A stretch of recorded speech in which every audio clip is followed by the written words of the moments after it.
გამარჯობა მეგობრებო.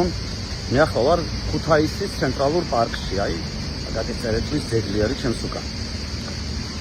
ამ პარკის რეაბილიტაცია დაჯდა 15 მილიონ ლარზე მეტი.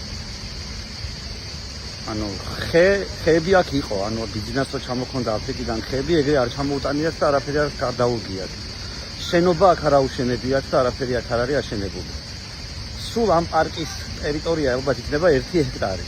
შეიძლება ცოტა მეტი, ცოტა ნაკლები. და დაჯდა 15 მილიონ ლარზე მეტი ოფიციალურად. ბენდუქიძე ამბობდა ხოლმე, რომ წარმოიდგინოთ რა არის ამდენია 15 მილიონი ლარი, ეს არის 15 მეტრი ყიცინა 100 ლარიანები ერთმანეთზე დადებული. ამდენი დაჯდა ეს პარკი და მისი რეაბილიტაცია, ისე რომ ახლა დიდი ხეები აქ არ დაურგავთ, შენობები აქ არ დაუდგამთ, დააგეს ალბათ ეს ქვედაქილაქანი, ან შეიძლება ბუჩქების დარგეს. ხო და უბრალოდ იმის თქმა მინდა, რომ ვის კორუფციაზე ლაპარაკობენ, მართლა ქოცები და რა კორუფციასთან ბრძოლა. უბრალოდ ეს ყველაფერი არასერიოზულია, თუნდაც ამ პარკიდან შეიძლება ამის შეტყობა და გააზრება. მადლობა.